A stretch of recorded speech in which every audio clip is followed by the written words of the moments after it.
नमस्कार, मैं शैलेश। आज हम बात करने वाले हैं आगामी होने वाले लोकसभा चुनावों के बारे में। जितने भी राजनीतिक पंडित हैं उनका मानना यह है कि विपक्ष आज भी इतने मजबूत स्थिति में नहीं है कि वो सरकार को चुनौती दे सकता है। आपको बता दें कि 11 अप्रैल 2019 को लोकसभा का पहला फेज प्रारंभ हो चुका था। इलेक्शन कमीशन अगर हफ्ते 2 हफ्ते की देर करेगा तो अप्रैल के लास्ट तक या मई के फर्स्ट वीक में लोकसभा चुनाव प्रारंभ हो जाएंगे। तो कौन सी वो मुद्दे होते हैं जिस पर कोई भी पार्टी चुनाव लड़कर सत्ता के गलियारे तक पहुंच सकती है? पहला होता है कि एक मजबूत मुद्दे के साथ जनता तक पहुंचा जाए। दूसरा होता है आपकी कोई एक मजबूत विचारधारा होनी चाहिए जिस पर पार्टी के सभी नेता टिके हों और अनुशासित तरीके से चुनाव कैंपेनिंग करें। और तीसरा और जो सबसे महत्वपूर्ण कारण होता है वो ये होता है कि आपका प्रचार तंत्र कितना मजबूत है। तो आपको बता दें कि लगातार विपक्ष जो बयानबाजी कर रहा है, जो आरोप लगा रहा है सरकार के ऊपर कि जो मीडिया है वो सरकार के प्रति बायस्ड है, कोई नई बात नहीं है। सरकार जिसकी रही है, सत्ता जिसकी रही है, जो मेन स्ट्रीम की मीडिया है वो उसके प्रति बायस्ड ही रही है।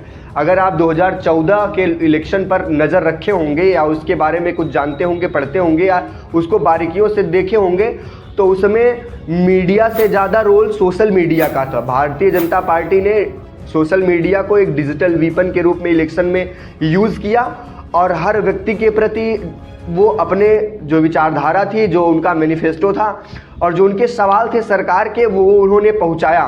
तो आज लगभग सभी लोगों के हाथ में एंड्रॉयड फ़ोन है। 55 to 60% लोग आज ऐसे हैं जिनकी खुद की कोई विचारधारा नहीं है, जिनका खुद का कोई मंथन नहीं है, जिनका खुद का कोई चिंतन नहीं है। जो भी उनके व्हाट्सएप पे, जो भी उनके इंस्टाग्राम, फेसबुक पे एमएस वीडियोज़ उतरते हैं वो उनको बिना सोचे समझे प्रभावित होते ही फॉरवर्ड कर देते हैं। जैसे आलू से सोना बनाना, तो इसके पीछे की बैकग्राउंड क्या रही है, इसके पीछे के आगे के स्पीसीज क्या रहे, उन्होंने उसको कुछ सर्च नहीं करना है। हाँ, वो एक विचारधारा से प्रभावित होते हैं और उस दूसरे विचारधारा के क्रिटिसाइज करने के लिए उसी वीडियोस की कटिंग वो आगे बढ़ा देते हैं। लेकिन अगर हम थोड़ा सा ध्यान दें तो आज विपक्ष की स्थिति इतनी मजबूत नहीं हो पाई है कि वो IT सेल के द्वारा फैलाए जा रहे इन मैसेजेस का काउंटर अटैक कर पाएँ।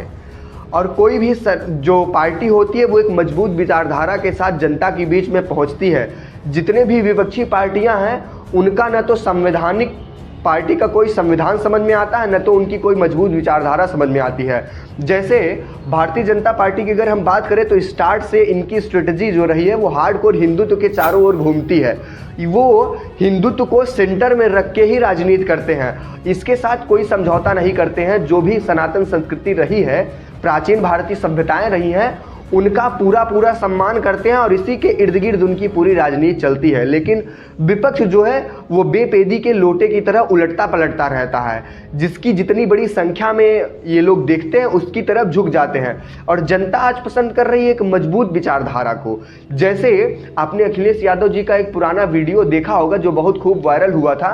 चुनाव में भाजपा की IT सेल ने इसको जन के मोबाइल फ़ोन तक पहुँचाया भी था। उन्होंने कहा कि मैं ईश्वर को तो मानता हूँ लेकिन पूजा पाठ नहीं करता। जब पूछा गया डिम्पल जी तो उन्होंने कहते हैं डिम्पल भी मानती है लेकिन मेरा ये मानना है कि पूजा करना बहुत जरूरी नहीं है। ये भाजपा के द्वारा बहुत तेजी से प्रसारित भी किया गया। राहुल गांधी का भी एक बयान आपने सुना होगा कि ये जो लोग देवी मंदिरों में पूजा करते हैं बाद में यही ट्रेन में आपके चैन खींचते हैं, यही आपकी पॉकेट काटते हैं। तो खूब वायरल हुआ, खूब क्रिटिसाइज भी हुआ, लोगों ने खूब इसकी आलोचना भी करी। और यही कारण है कि इनकी जो उल तुलूल बातें रहती हैं, ये बिना सोचे समझे बयानबाजी कर देते हैं किसी एक पक्ष को लुभाने के लिए। बाद में यही इनके सर पर चढ़कर घूमने लगता है और यही इनके लिए पैर पर मारी गई कुल्हाड़ी साबित होता है। और आज जो है ये एक बड़े वोट बैंक को लुभाने के लिए, हिंदुत्व वोटर्स को लुभाने के लिए कुर्ते के ऊपर जनेऊ पहनकर घूमने लगते हैं या फिर जालीदार टोपी निकालकर फेंक के ये चुनरी ओढ़ लेते हैं और जगह जगह मंदिरों पर, देवस्थानों के चौखटों पर माथा पीटने लगते हैं। लेकिन इनके अंदर के जो कालनेम छिपे हुए हैं उसको वोटर्स अच्छी तरह से पहचान गए। अब वो युग खत्म हो गया कि आप जो भीड़ जुटी उसके सामने कुछ और बोलेंगे, दूसरी जगह जाएंगे वहाँ पे जुटी भीड़ के सामने कुछ और बोलेंगे।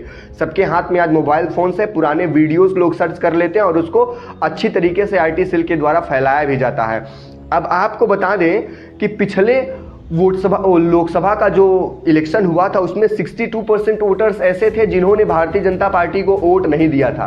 वोट शेयर्स जो उनके थे वो 38% थे। मतलब 38% वोट पाकर ही वो 303 सीटों के बहुमत के साथ पार्टी में मतलब सरकार उनकी बन जाती है, उनके पार्टी की सरकार बन जाती है और 62% वोटर्स के बीच में अलग अलग पार्टियों का बंटवारा हो जाता है।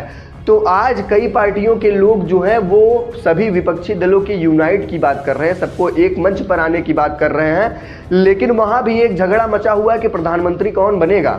नीतीश कुमार अलग हवा में बह रहे हैं कि प्रधानमंत्री वो बनेंगे, ममता बनर्जी की अलग अभिलाषा है, अलग महत्वाकांक्षा है। एक और नाम सामने आया है जो अति महत्वाकांक्षी व्यक्ति है, जो पूर्व राज्यपाल भी रहे हैं कश्मीर के, वो भी महत्वाकांक्षी हो गए हैं कि हो सकता है विपक्षियों पार्टियों का एक दल बने और उनको as a face of prime minister पेश किया जाए।